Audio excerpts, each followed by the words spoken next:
So France have had yet another great tournament and not been able to convert the great play and promise into a championship win. Last year it was snatched from them by England, and this year it has been snatched by Wales.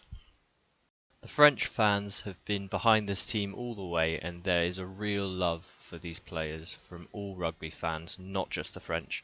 They are playing with such skill and excitement that all neutrals want to see them win, and to win with style. France have not won the Six Nations since 2010, and in this 10-year period France have slid down to even possible wooden spoon contenders at times.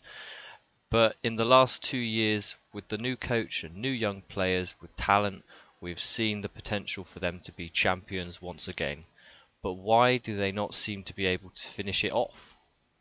In the last year's Six Nations, it came down to points difference due to a loss against Scotland. In the Autumn Nations Cup, it came down to not having their best players available for the final. And this year, it was yet another loss against Scotland and the old enemy England. What do England and Scotland have in common? They both like to kick. A lot. So the first thing France have a problem with is pressure from kicks into their own half. Now Fabien Galthié recognised this weakness against Scotland in last week's game and played Gaël Fickou on the wing rather than the centre to also slot back in defence and to work well under the ball. This worked for them, and Fickou actually had a great game catching those balls. However, Scotland's pressure from the runners chasing the kicks was just too much for Dulin and Ntamack, and even Dupont at times, and this pressure meant that France could not effectively leave their 22 and therefore spent most of the game in their own half. This then meant they could not gain the 20-point margin they needed to win the title, and therefore also that had a psychological effect, leading them to think, what is the point at some stages in this game? Now, Scotland being great at kicking and pressure is not too much concern for France, and Fabien Galthié recognised the weakness and is clearly working on it. The weakness was merely exacerbated by the fact that the conditions favoured Scotland. Now, I know it is a cliche, but Scotland do genuinely play better in the rain. Rather than passing the ball, they like to carry and then kick and to stay in the opposition's half, putting on pressure to then cause mistakes, to then rack up penalties, kicks, and go to the corner maybe to score tries. Now, when you look at the stats, this is clearly the case, as all of the stats were either in favour of France or level, apart from the territory, which was 65% in favour of Scotland, possession, which was 60% in favour of Scotland, and the turnovers. France conceded 12 turnovers, and Scotland only conceded 5. This means that when Scotland carried or kicked, they regained possession a lot of the time, thus keeping the ball in the French half.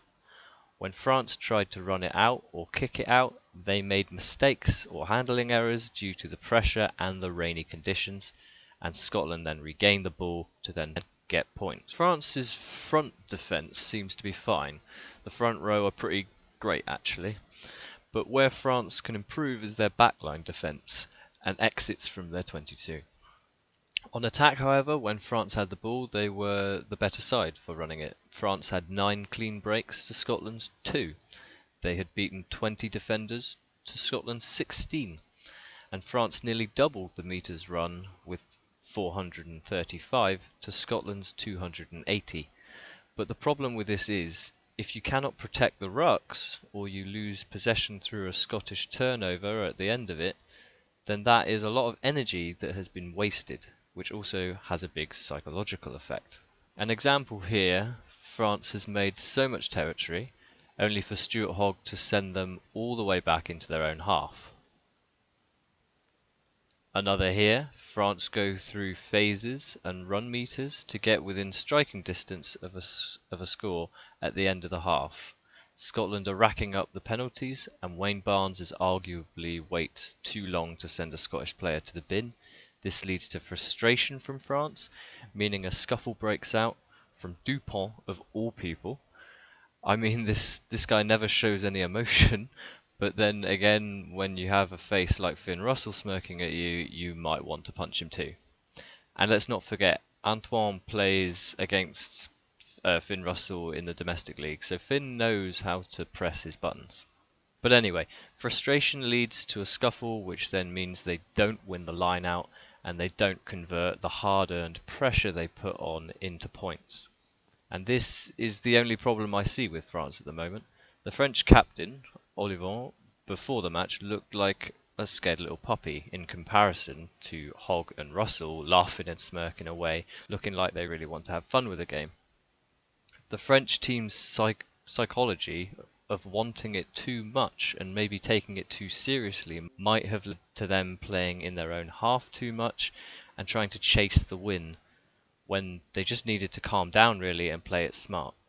Now someone who was playing smart was Ntamack. On so many occasions he saw space and put the pressure on Scotland without the need for running the ball or trying anything crazy. Also Fiku, he brought a similarly cool head and experience to the team, which carried them along as well. So the only qualm I have with the French team at the moment is just that they are a young team that needs more experience. But that is only natural, really. So if you're a French fan or French media, please stay with your team and do not hound them like they have been hounded before in previous years. These guys are very talented and can be the best team in the world, and I think they are definitely on track to win the World Cup. They have consistently been performing at a high level, but they are still young. If they keep playing at this high level, they will learn to keep cool heads, and when it is right to play quick, and where it is best to kick, and what areas of the field they should be playing in, and how to play in certain conditions and against certain teams. So at the end of the day, Scotland won because they know how to play in rainy conditions, and they acted on it effectively and clinically, whereas France tried to run and play their way out of pressure rather than kicking it safe or playing conservatively and waiting for chances to come their way. I feel they will have learned quite a lot from this game, and I think their future will be bright. So, beaucoup d'amour pour tuer les bleus et continuer les bonnets over. Merci to everyone who watched this video. I hope you enjoyed it. Please let me know what you think in the comments, and please share this video with your friends. And please, if you want to see more of my thoughts, subscribe to my channel. I still need more subs to be able to start making money from all of this, and once that happens, I believe I can make it better and better content. So if you want me to get a better mic, then please subscribe. Much love to you all. Au revoir for now.